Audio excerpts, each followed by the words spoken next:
Hi welcome to our channel. ప్రస్తుతం మనతో పాటు దాము బాలాజీ గారు సీనియర్ జర్నలిస్ట్ ఉన్నారు. వాటితో ఒకసారి మాట్లాడదాం. సార్ నమస్కారం. సార్ షర్మిల గారు కొన్ని సెన్సేషనల్ కామెంట్స్ చేశారు సార్. అది అవినాష్ రెడ్డి బయట ఉంటే జగన్మోహన్ రెడ్డి అవినాష్ రెడ్డి ద్వారా సునీతారెడ్డిని చంపించేస్తాడు అన్న సెన్స్ వచ్చే విధంగా ఆమె మాట్లాడడం జరిగింది. అసలు ఈ కామెంట్స్ ఇప్పుడు వైరల్ అయిపోతున్నాయి. అసలు ఏ కాంటెస్ట్ లో చేసింది, ఎందుకు చేసింది, మరి దీన్ని ఏ విధంగా చూస్తారు సార్ మీరు? మళ్ళొక్కసారి షర్మిల జగన్ మీద విరుచుకుపడింది. అది ఎందుకంటే మొన్న 3వ తేదీ మళ్ళీ వాళ్ళ వివాదం కోర్టులో విచారణకు వచ్చింది. చాలామంది అడ్వకేట్లు చెప్పేది ఏంటంటే, నేను కూడా చాలాసార్లు చెప్పాను, లీగల్గా ఆమెకి జగన్ ఆస్తుల మీద ఎటువంటి హక్కు లేదు. మోరల్గానో లేకపోతే ఇంకొక యాంగిల్లో మాత్రమే మాట్లాడాలి తప్ప లీగల్గా ఆమెకి హక్కు లేదు. సో దాంట్లో మనకు అర్థమైంది ఏమంటే, జగన్ గిఫ్ట్ డీడ్లో ఆమెకు ఆస్తి వాటాలు కొంత ఇచ్చాడు సరస్వతి పవర్లో. తర్వాత ఎంఓయూ రాసిచ్చాడు ఈ అమ్మాయికి, ఈ కేసులన్నీ తొలగిపోయినాక నేను నీకు వాటా ఇస్తాను ఆస్తులని. సో కొన్ని కండిషన్లు పెట్టి ఇచ్చాడు. ఇప్పుడు ఆ అమ్మాయి ఏం చేసింది, ఇతనికి చెప్పకుండా వాళ్ళ అమ్మని ప్రెజర్ చేసి తనకు ఉన్న వాటా 51% వాటాన్ని తన పేరుతో రాసుకునింది అనేది కేసు. ఇప్పుడు ఇది తేల్చాల్సింది అక్కడ ట్రిబ్యునల్లో ఉంది కాబట్టి లా ట్రిబ్యునల్లో అది తేలుతుంది. సో దాన్ని మన జడ్జిమెంట్ ఇవ్వలేం. కానీ ఓవరాల్ సిచ్యువేషన్ చూస్తే, ఆమె ఫ్రస్ట్రేషన్ చూస్తే ఆమెకి వచ్చే విధంగా లేదు అది. ఎందుకంటే ఇతను చెప్పకుండా గిఫ్ట్ డీడ్లో కూతురికి రాసి చేయడం అనేది చెల్లుతుందా అనేది డౌట్. అది రెండోది, అతని ఒకవేళ అది ఆ వాటా వరకు పక్కన పెట్టినా ఇతని ఆస్తుల్లో ఏమికి లీగల్గా వాటా రాదు. ఇప్పుడు జగన్ మామూలుగా అతను నేను నీకు ప్రేమతో అభిమానంతో రాసిస్తాను అనేది ఎంఓ ఇచ్చాడు. ఈ అమ్మాయి తొందరపడి తనకి కేసులున్నా, ఈడీ స్వాధీనంలో ఉన్న, కండిషన్ బెయిల్ మీద అతను ఉన్నా, ఈ అమ్మాయి వాళ్ళకి చెప్పకుండా, వాళ్ళు సలహా ఇచ్చినా కూడా కొంతమంది అడ్వకేట్స్ ఇలా చేస్తే మీ అన్నకి బెయిల్ క్యాన్సిల్ అయ్యే అవకాశం ఉంది, ఎందుకంటే వాటాలు బదిలైన జరగకూడదు అంటే కూడా వినకుండా చేయడం పట్ల జగన్ తీవ్ర ఆగ్రహ వ్యక్తం చేశాడు. దాంతో జగన్ కోర్టుకు వెళ్ళాడు ఇది చల్లదని. ఎందుకంటే జగన్ పాయింట్ ఆఫ్ వ్యూ ఏంటంటే, ఇప్పుడు ఇది కానీ నేను గమ్మునుంటే రేపు మాకు దీని మీద ఎవడో ఒకరు కోర్టుకు వెళ్తారు, ఇతను ఆస్తులు సైలెంట్గా చేస్తున్నాడు, బెయిల్ కండిషన్ని ఇతను జంప్ చేస్తున్నాడు, కండిషన్లు ఉల్లంఘిస్తున్నాడు అని కోర్టుకు వెళ్ళినప్పుడు రేపు బెయిల్ క్యాన్సిల్ అవ్వచ్చు జగన్కి. ఆల్రెడీ అతని మీద ఎంత ప్రెజర్ ఉంది అనేది తెలిసిందే. సో అది బెయిల్ క్యాన్సిల్ అయితే జైల్లో పోయి కూర్చోవాలి. అందుకని జగన్ నేను కంటెస్ట్ చేయకపోతే ఇదే అనేది అతని పాయింట్ ఆఫ్ వ్యూ. దాన్ని ఏముంటుంది, తల్లి మీద కోర్టుకు పోయినోడు నువ్వు కొడుక అని ఈ యాంగిల్, అంటే తమిళ మెలో డ్రామా యాంగిల్ తీసుకొచ్చి సెంటిమెంటలైజ్ చేసి మాట్లాడుతుంది తప్ప అతని పాయింట్కి సమాధానం ఇవ్వట్లేదు. అది నెంబర్ 1. నెంబర్ 2, ఇంకొంత ఎక్స్ట్రీమ్కి వెళ్ళి సునీతారెడ్డిని కూడా వీళ్ళు చంపేస్తారు అంటే, జగన్ పేరు డైరెక్ట్గా చెప్పలేదు కానీ అవినాష్ రెడ్డి చంపించేస్తాడు అన్నట్టుగానే మాట్లాడింది ఇండైరెక్ట్గా. అవినాష్ రెడ్డి బయట ఉంటే సునీతారెడ్డి ప్రాణాలకి ప్రమాదం అంటే అర్థం ఏంటి? అవినాష్ రెడ్డి సునీతారెడ్డి ప్రాణాలు తీస్తాడు, ఎందుకంటే ఆల్రెడీ 6 మంది సాక్షులను చంపేశారు. ఈమె ఎలా చెప్తుంది చంపేశారా లేదని సిట్ ఉంది, యాక్చువల్గా సిట్లో తేలాలి. కానీ ఈమె ఆరోపణ ఏంది, వాళ్ళని జగనే చంపేశాడు.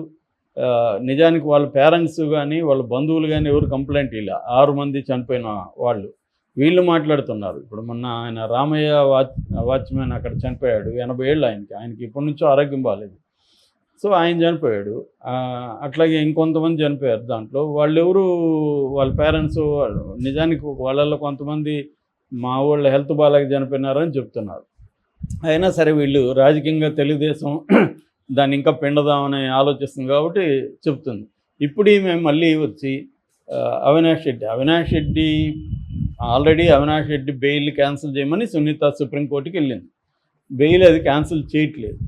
సో నువ్వు లీగల్గా పోరాడకుండా దీన్ని వచ్చి మళ్ళీ జగన్ మీద చేయడం అంటే అర్థం ఏంటంటే, ఆమె మొత్తం గోల్ అంతా కూడా జగన్ని బదనాం చేయాలన్న ఆలోచన ఉంది తప్ప కాంగ్రెస్ని అభివృద్ధి చేద్దామన్న ఆలోచన లేదు అనేది చాలామంది విమర్శిస్తున్నారు. ఎందుకంటే కాంగ్రెస్ పార్టీలో ఉన్న వాళ్ళని చాలామంది జగన్ లాక్కునే కార్యక్రమం ఆల్రెడీ చేస్తున్నాడు.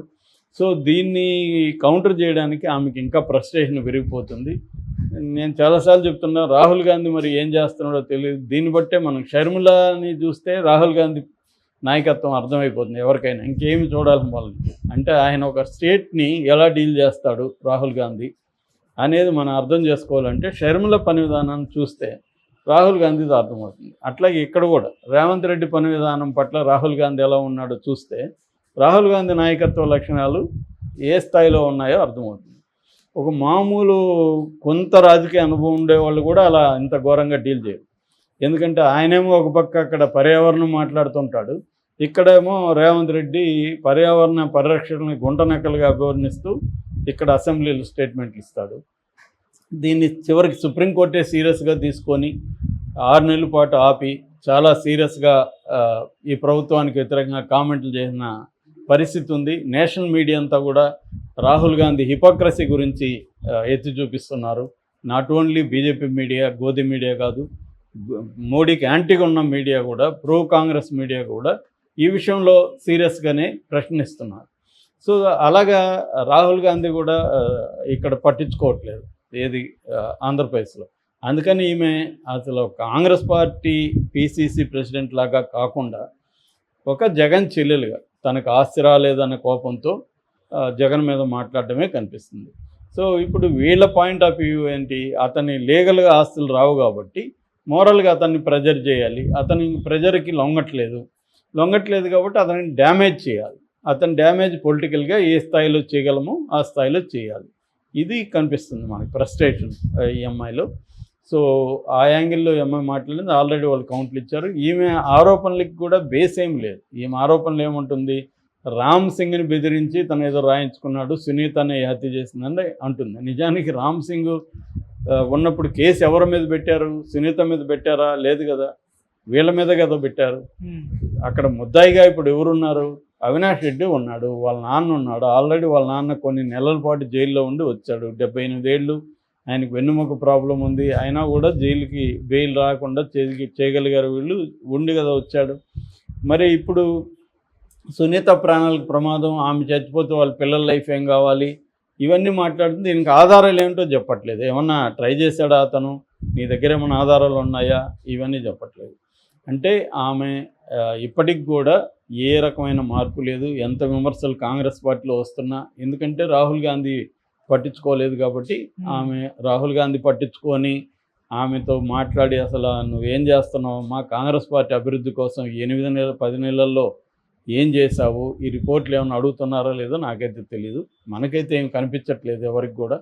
ఆమె ఎప్పుడు వచ్చినా జగన్ మీద మాట్లాడడం తప్ప ఇంకా వేరే కాంగ్రెస్ పార్టీల్లో నిర్మాణాత్మకంగా పనిచేయడం కానీ, ఉత్సాహం నింపడం కానీ, ఈ ప్రభుత్వ ప్రజల వ్యతిరేక విధానాల పట్ల గట్టిగా మాట్లాడడం కానీ, లేదు అనేక ఇష్యూలు ఆంధ్రప్రదేశ్లో జరుగుతున్నాయి వాటి గురించి మాట్లాడడం కానీ ఏది కూడా చేయట్లేదు.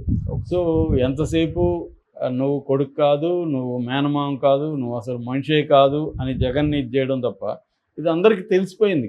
మళ్ళీ ఏమి కొత్తగా ఏమి ఇప్పుడు ఆరోపణలు లేవు, అందరికీ తెలిసిపోయింది. జగన్ తన ఫ్యామిలీని డీల్ చేయడంలో అటర్ ఫ్లాప్ అయ్యాడు, సొంత చెల్లెల్ని డీల్ చేసుకోవడంలో దారుణంగా వైఫల్యం చెందాడు జగన్. ఈ విషయం అందరికీ అర్థమైపోయింది. సో దానివల్ల ఇప్పుడు జగన్ వాళ్ళ ఇంట్లో డీల్ చేసుకోవడంలో వైఫల్యం చెందాడు కాబట్టి జగన్ ఓటేయాలా లేదనేది నిర్ణయించుకునే హక్కు జనాలకు ఉంటుంది. అది కూడా వన్ ఆఫ్ ద క్రైటీరియా. చాలాసార్లు ఏంటంటే, నువ్వు నీ సొంత చెల్లెలకే ఆస్తులు ఇవ్వనప్పుడు నువ్వు మాకేం మేలు చేస్తావు అన్న యాంగిల్ ఖచ్చితంగా జగన్కి నష్టం చేకూరుస్తుంది. అది ఆల్రెడీ జరిగిపోయింది. అంటే వాడి యూజ్ చేసి ఇంకే వేరే ఇష్యూలు లేకుండా ఆమె అదే మాట్లాడడం వల్ల ఆమెకి మైలేజ్ లేదు. జగన్కి నష్టం లాభం అనేది పక్కన పెడితే